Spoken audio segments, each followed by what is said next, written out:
BBS third इयरमा अध्ययनरत विद्यार्थी भाइ बहिनीहरूको लागि जुन यो हाम्रो फाइनान्स सब्जेक्ट छ, फाइनान्स सब्जेक्टको म स्टक भ्यालुएसन भन्ने च्याप्टर विद्यार्थी भाइ बहिनीहरूलाई यसको फर्मुलाको कन्सेप्टहरू बुझाउन गइरहेको छु। सो स्टक भ्यालुएसन, स्टक भन्ने बित्तिकै अब हामीले सेयरलाई बुझ्छौँ विद्यार्थी भाइ बहिनीहरू। कमन स्टक भनेको हाम्रो सेयर हो। सो एउटा सेयरको भ्यालु अथवा एउटा सेयर पर सेयरको मूल्य कसरी पत्ता लगाउने, यसको मोडलहरू के छ, यसको स्टक भ्यालुएसनमा एउटा सेयरको भ्यालु कुन कुन मेथडबाट क्याल्कुलेसन गरिन्छ भन्ने कुरा म विद्यार्थी भाइ बहिनीहरूलाई आज सिकाउन गइरहेको छु। सो यो स्टक भ्यालुएसनमा हाम्रो स्टक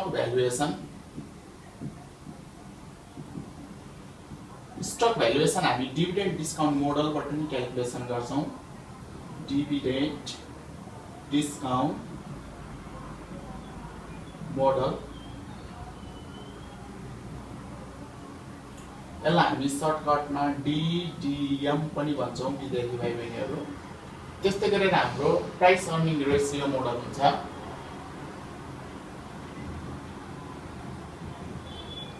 पी मोडल,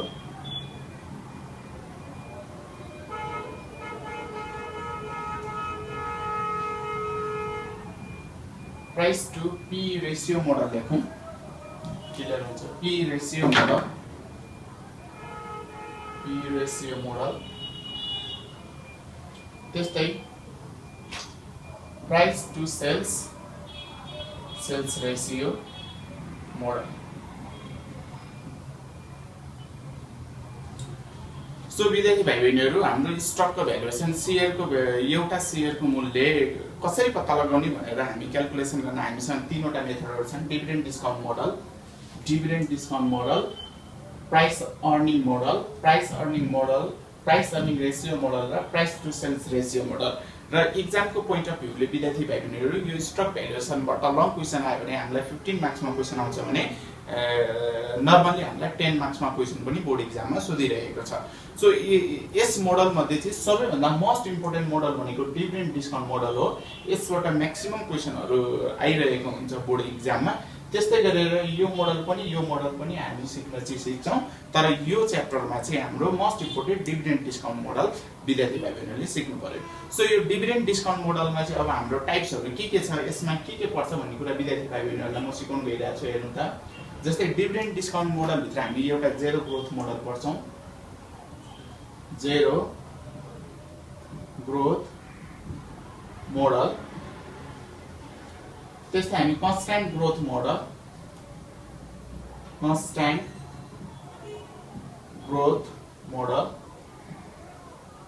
त्यस्तै हामी super normal growth model.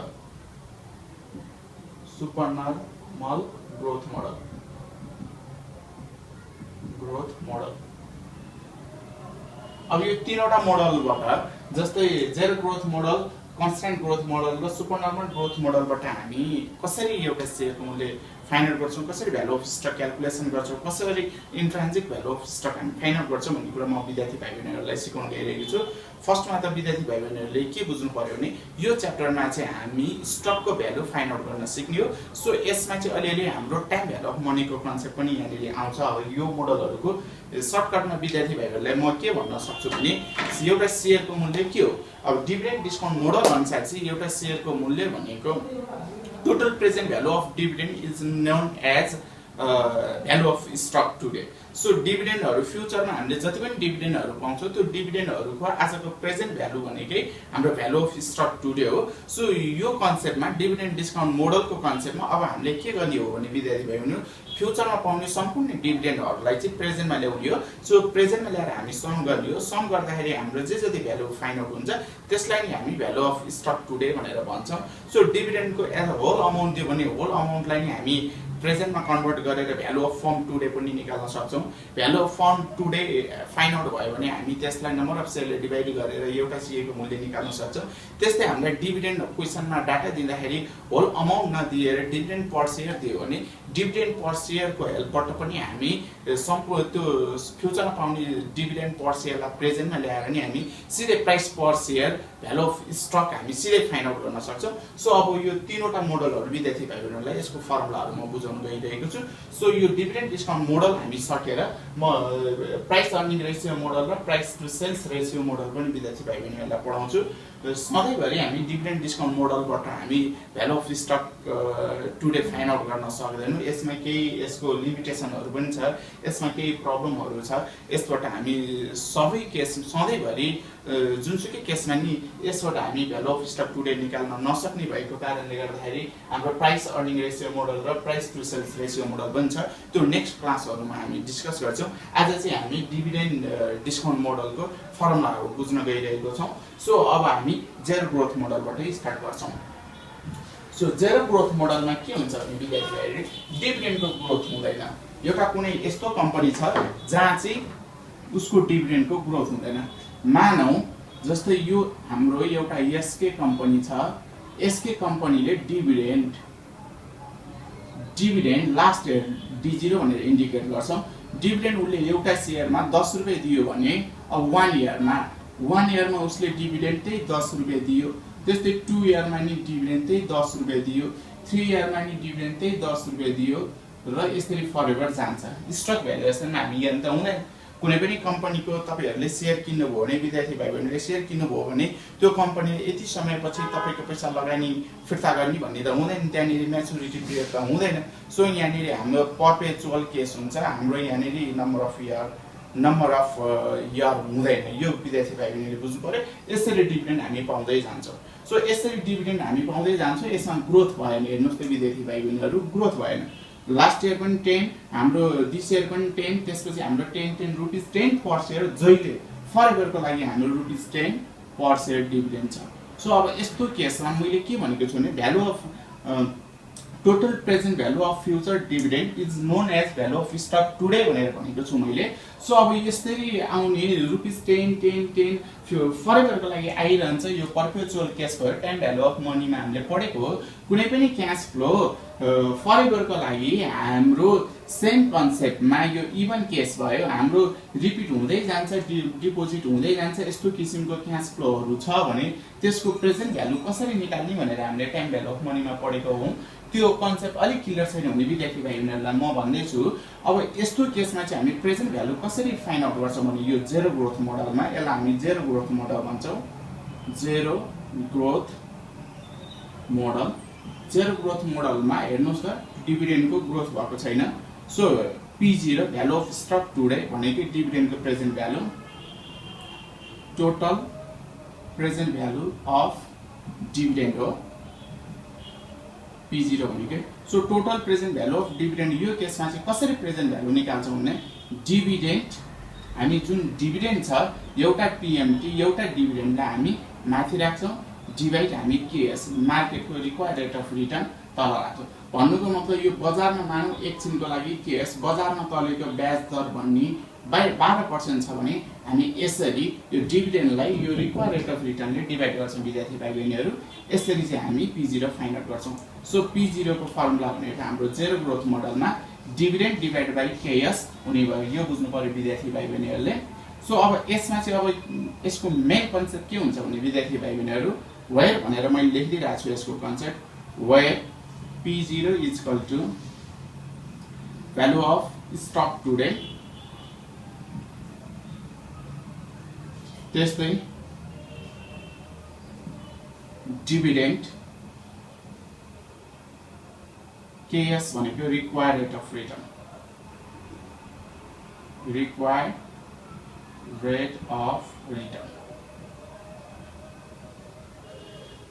Market rate of return required rate of return हो विद्यार्थी भाइ बहिनीहरू। सो यो केसमा हाम्रो P0 निकाल्ने फर्मुला यो हुन्छ। यसमा कहिलेकाहीँ विद्यार्थी भाइ बहिनीले केएस क्वेसनले सोध्यो भने रिक्वायर्ड रेट अफ रिटर्न क्वेसनले सोध्यो भने डिभिडेन्ड डिभाइडेड बाइ P0 पनि गर्न सकिन्छ। जस्तै यो केएस फाइन्ड आउट गर्नु पर्यो भने डिभिडेन्ड डिभाइडेड बाइ P0 गर्ने यो विद्यार्थी भाइ बहिनीहरूले बुझ्नु पर्यो। त्यस्तै गरी यो जेरो ग्रोथ मोडलपछि अब हाम्रो अर्को नेक्स्ट मोडल आउँछ constant growth model. Constant growth model भनेको के छ भने विद्यार्थी भाइ यहाँ एउटा इक्जाम्पल हेरौँ। एउटा एसके कम्पनी छ। यो कम्पनीले चाहिँ डिभिडेन्ड लास्ट इयर हामीलाई ₹10 प्रोभाइड गर्यो पर शेयर। अब दिस इयर अब 10% ले ग्रोथ हुन्छ। यहाँनिर ग्रोथ रेट भनेको हेर्नुहोस् त, ग्रोथ रेट भनेको constant GC, constant growth rate भनेको क्वेसनको 10% छ। भन्नुको मिनिङ यसको मतलब के हो भने प्रत्येक वर्ष डिभिडेन्ड 10% ले बढ्छ। सो अब यो 10 रुपैयाँलाई 10% ले बढाउँदाखेरि यहाँ D1 भनेको हाम्रो 11 हुने भयो। यसलाई 10% ले बढाउनुस् 11 हुन्छ। त्यस्तै फेरि पनि यो 10% ले बढ्ने भयो। हेर्नु 2 इयरमा जाँदा यसलाई 10% ले बढाउँदा 11 को 10% भने ₹1.10 हो। सो ₹1.10 यसमा जोड्दाखेरि ₹12.10 हुने भयो। सो यही प्रोसेसमा सधैँभरि 10% ले बढ्दै जान्छ विद्यार्थी भाइ बहिनीहरू। यहाँनिर फरवर्डको लागि 10% ले बढ्दै जान्छ। अब 12.10 को फेरि 10% ले बढ्छ हाम्रो यो D3 हुने भयो। यो चाहिँ अहिले भर्खर हामीले D2 निकाले। त्यसरी D4 D5 हुँदै जान्छ।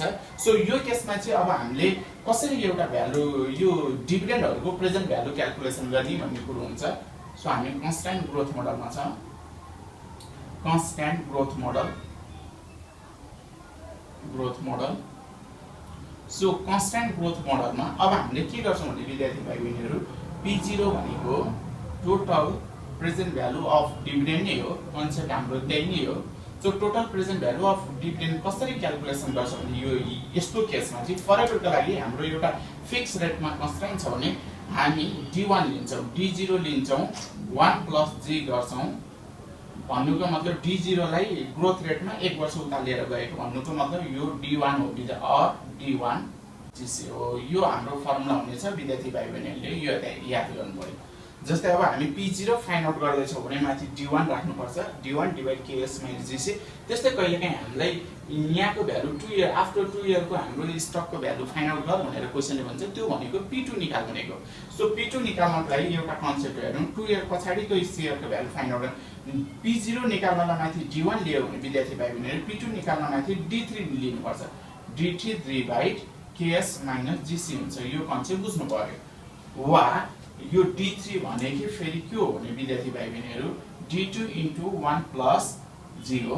यो कुरा बुझ्नु किनकि D2 लाई 1 वर्ष उता लिएर जाँदाखेरि हाम्रो D3 हुन्छ। सो यही कन्सेप्टमा अब P5 पनि निकाल्न सक्छौं हामी। P5 निकाल्नको लागि के गर्नु पर्यो विद्यार्थी भाइ बहिनीहरु D6 / KS - GC गर्नु पर्यो। हो यही कन्सेप्टमा चाहिँ हाम्रो कन्स्ट्यान्ट ग्रोथ मोडलमा फर्मुला एप्लाई हुन्छ। सो यसमा मोस्ट इम्पोर्टेन्ट के बुझ्नु पर्यो भने विद्यार्थी भाइ बहिनीहरुले अब हाम्रो स्टकको भ्यालु फाइन्ड आउट गर्नु भन्दा अगाडि क्वेशन कुन फर्ममा छ, जेरो ग्रोथ मोडलमा छ कि कन्स्ट्यान्ट ग्रोथ मोडलमा छ चिन्नु पर्यो।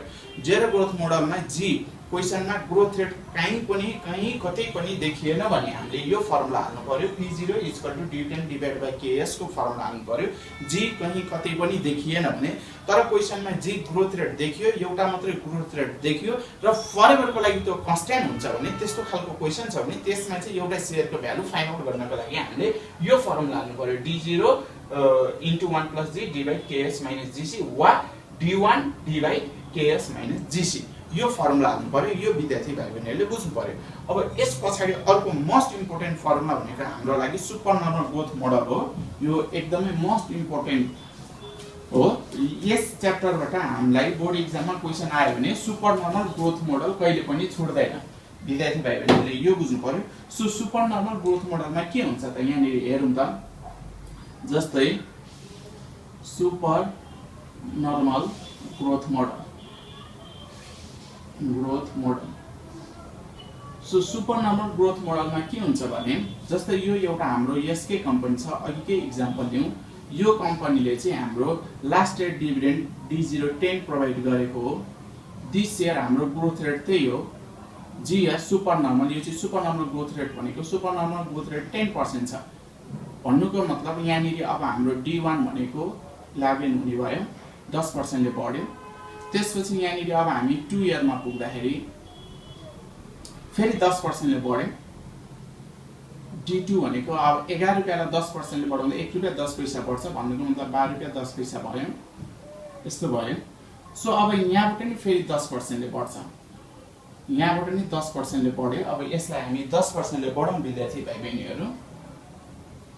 ₹12.10 लाई 10% ले बढाउँ। ₹12.10 को 10% भनेको यति हुन्छ हाम्रो। अब यसमा ₹12.10 जोडौं। सो हाम्रो ₹13.10 31 पैसा हुन्छ विद्यार्थी बहिनीहरु। यहाँबाट 10% ले बढ्यो भने यहाँनेरि D3 भनेको हाम्रो 13 रुपैयाँ 31 पैसा भयो। सो अब यो सुपर नर्मल ग्रोथ चाहिँ विद्यार्थी भाइ बहिनीहरु मैले यहाँ 3 इयर सम्म मात्रै कन्सिडर गरे। 3 इयर सम्म मात्रै सुपर नर्मल ग्रोथ रेट हुन्छ। अब यहाँबाट चाहिँ फरेभरको लागि हाम्रो कन्स्ट्यान्ट ग्रोथ रेट स्टार्ट भयो। मानौ कन्स्ट्यान्ट ग्रोथ रेट स्टार्ट भयो, मानौ यहाँनेरि 12% मा 12% मा कन्स्ट्यान्ट ग्रोथ रेट भयो। यो क्वेशनको K S required rate of return जुनसुकै क्वेशनमा नि गिभन हुन्छ विद्यार्थी भाइ बहिनीहरु। यो गिभन भएर पनि यही फाइन्ड आउट गर्नुपर्ने हुन्छ, अरु डाटा राखेर केएस निकाल्नु पनि हुन्छ। जस्तै यो कन्स्ट्यान्ट ग्रोथ मोडलमा नि केएस गिभन हुन्छ क्वेशनमा, यो कुरा बुझ्नु पर्यो। जस्तै अब यहाँनिर हेर्नुस् त यो मोस्ट इम्पोर्टेन्ट केस मैले यहाँ डिस्कस गरेको छु। जस्तै यो सुपर नर्मल ग्रोथ मोडलमा के हुन्छ भने एउटा निश्चित अवधिसम्म एउटा निश्चित समयसम्म चाहिँ ग्रोथ रेट एउटा हाम्रो फिक्स हुन्छ, जसलाई चाहिँ हामी सुपर नर्मल ग्रोथ भन्छौँ। फिक्स हुन्छ भन्ने नि हुँदैन। जस्तै पहिलो वर्ष 10% ले, दोस्रो वर्ष 12% ले, तेस्रो वर्ष 13% ले र तेस्रो वर्षबाट फरेभरका लागि 12% भयो भने नि यो सुपर नर्मल ग्रोथ मोडल भयो। जस्ट मेन कन्सेप्ट चाहिँ के हो भने एउटा निश्चित समय पछाडी फरेभरको लागि एउटा कन्स्ट्यान्ट ग्रोथ रेट हुनेछ। फेरि मैले रिपिट गरिरहेको छु, एउटा निश्चित समय पछाडी फरेभरको लागि एउटा कन्स्ट्यान्ट ग्रोथ रेट हुनेछ र त्यो निश्चित समयसम्म अगाडिको ग्रोथ रेट चाहिँ छुट्टै हुनेछ। हो यस्तो केसलाई चाहिँ हामी सुपर नर्मल ग्रोथ रेट भन्छौँ। यो निश्चित समय भन्दा अगाडिको ग्रोथ रेट हाम्रो सेम 10% पनि हुन सक्छ, अथवा यहाँ 10% ले बढ्छ भने यसलाई 10% ले बढाउन आइहाल्छ। यहाँ सेकेन्ड इयरमा 12% ले इन्क्रिज हुन्छ भने यसलाई 12% बढाउन आइहाल्छ। यहाँ 13% इन्क्रिज हुन्छ भन्यो भने यसलाई 13% ले इन्क्रिज गर्न आइहाल्छ। यो कुनै नौलो कुरो भएन। अहिले चाहिँ मैले एज अ एक्जाम्पलको रूपमा चाहिँ यो 3 वर्षसम्म मैले 10% ले बढ्छ भनेर एउटै रेट लिएको छु। मोस्ट इम्पोर्टेन्ट याद गर्नुपर्ने कुरा के हो भने निश्चित समयसम्मको ग्रोथ रेट छुट्टै हुने र निश्चित समय पछाडी फरेभरको लागि ग्रोथ रेट चाहिँ कन्स्ट्यान्ट हुन्छ भने त्यस्तो मोडललाई चाहिँ हामी सुपर नर्मल ग्रोथ मोडल भन्छौँ। त्यो सुपर नर्मल ग्रोथ मोडलमा डिभिडेन्डको प्रेजेन्ट भ्यालु कसरी फाइन्ड आउट गर्ने हेर्नुस् त। अब सबैभन्दा मोस्ट इम्पोर्टेन्ट यो क्वेशनमा मैले यहाँबाट कन्स्ट्यान्ट भयो भन्ने कन्सेप्ट बुझे। यहाँ कन्स्ट्यान्ट भयो भन्नुको मतलब 3 इयरमा कन्स्ट्यान्ट भएपछि 3 इयरको भ्यालु P3 निकाल्न सक्छौं हामी विद्यार्थी भाइ बहिनीहरु, किनकि यो कन्स्ट्यान्टको एप्लाई भयो। यो कन्स्ट्यान्टको फर्मुला अब यहाँ एप्लाई भयो किनकि यहाँबाट फरेभरको लागि कन्स्ट्यान्ट भयो। अब P3 निकाल्नको लागि हामी के गर्छौं भन्दा D4/KS - GC गर्छौं। हामीले भर्खरै बुझ्यो कन्स्ट्यान्ट मात्र हामी 3 निकाल्ने हो भने D4 माथि युज गर्छौं, भर्खरै यहाँनिर बुझेको। सो यहाँबाट फरेभरको लागि कन्स्ट्यान्ट भयो भन्नुको मतलब यो कन्स्ट्यान्ट यहाँनिर आइपुग्यो। अब 3 इयरबाट उता कन्स्ट्यान्ट भएपछि अब हामी P3 निकाल्नु पहिला। P3 को फर्मुला भनेको D4/KS - GC हो। यसरी P3 आइसकेपछि अब यहाँको प्रेजेन्ट भ्यालु कसरी निकाल्ने भन्दा विद्यार्थी भाइ बहिनीहरु हेर्नुस्, यसलाई पनि प्रेजेन्टमा ल्याउँछौं, D2 लाई नि प्रेजेन्टमा ल्याउँछौं, यो D3 लाई पनि हामी प्रेजेन्टमा ल्याउँछौं र यो निकालेको यो भन्दा उताको डिभिडेन्डको प्रेजेन्ट भ्यालु त P3 हो। सो 3 इयर भन्दा उताको फरेभरको 3 इयर भन्दा पछाडीको सम्पूर्ण डिभिडेन्डहरुको प्रेजेन्ट भ्यालु भनेको P3 हो। सो यो डिभिडेन्ड यहाँ भन्दा यो भन्दा अगाडिको डिभिडेन्डको प्रेजेन्ट भ्यालु त हामीले आयो, यसलाई नि अगाडि ल्यायौं, यसलाई नि अगाडि ल्यायौं, यसलाई पनि अगाडि ल्यायौं। हेर्नुस् अब यो भन्दा उताको डिभिडेन्डको प्रेजेन्ट भ्यालु भनेको P3 हो। सो यसलाई पनि प्रेजेन्टमा ल्याउनुस्, यो सबै सम गर्नुस्, यो भनेको total present value of dividend हो, भ्यालु अफ स्टक टुडे नि त्यही हो। सो यो कन्सेप्टमा अब यसको फर्मुला कसरी इन्टरप्रेट गर्न सकिन्छ भने विद्यार्थी भाइ बहिनीहरु, सो यो सुपर नर्मल केसमा P0 भनेको total present value of dividend नै हो, total present value of dividend नै हो। सो यसमा चाहिँ P0 हेर्नुस् त अब कन्सेप्ट फर्मुला D1 डिभाइड अब यसलाई 1 वर्ष अगाडि ल्याउन 1 + KS required rate of return 1 वर्ष अगाडि, D2 लाई पनि 1 + KS को पावर 2 वर्ष अगाडि, D3 लाई 1 + KS को पावर 3 वर्ष अगाडि, प्लस अब हामी P3 लाई प्रेजेन्टमा लिएर जानु पर्यो, P3 डिभाइड 1 + KS को पावर 3।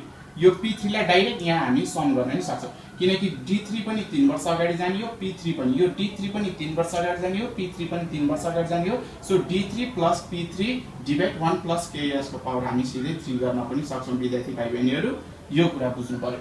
अब 2 इयरबाट फरेभरको लागि कन्स्ट्यान्ट भएको विद्यार्थी भाइ बहिनीहरु के हुन्छ यसको फर्मुला हेर्नुस् त, D1 डिभाइड 1 + KS को पावर 1, D2 डिभाइड 1 + KS को पावर 2, P2 अब यहाँ चाहिँ P2 2 इयरबाट फरेभरको लागि कन्स्ट्यान्ट भयो भने त हामीले P2 निकाल्छौं। P2 भनेको 2 इयर भन्दा उताको डिभिडेन्डहरुको प्रेजेन्ट भ्यालु हो। P2 को फर्मुला हाम्रो D3 डिभाइड KS - GC हुन्थ्यो। P2 निकालेर D1 लाई नि प्रेजेन्टमा लाने, D2 लाई नि प्रेजेन्टमा लाने र P2 लाई नि प्रेजेन्टमा लाने काम हुन्थ्यो। सो हामीले यहाँनिर d2 divide 1 plus k square power 2 गरेर p2 divide 1 plus k square power 2 गर्दियो। तर अहिले चाहिँ यहाँ 3 इयरबाट कन्स्ट्यान्ट भएको कारणले 3 इयरसम्मको डिभिडेन्डलाई प्रेजेन्टमा लिएर जानु पर्यो। सो अनि p3 लाई नि प्रेजेन्टमा लिएर जानु पर्यो। यो भनेको भ्यालु अफ स्टक टुडे हो। यो विद्यार्थी भाइ बहिनीहरूले बुझ्नु पर्यो। यो एकदमै मोस्ट इम्पोर्टेन्ट केस हो। सो आज विद्यार्थी भाइ बहिनीहरूलाई मैले स्टक भ्यालुएसनमा डिभिडेन्ड डिस्काउन्ट मोडल अन्तर्गत जेरो ग्रोथ मोडलको कन्सेप्ट र कन्स्टेन्ट ग्रोथ मोडलको कन्सेप्ट र सुपर नर्मल ग्रोथ मोडलको कन्सेप्ट मैले तीनवटा कन्सेप्टहरू क्लियर गरे। यो तीनवटा कन्सेप्टको हामी नेक्स्ट क्लासमा चाहिँ प्रब्लम सोलुसन गरेर हामी यो कन्सेप्टलाई चाहिँ विथ प्रब्लम हामी बुझ्नेछौँ। आजलाई यति गरौँ। धन्यवाद।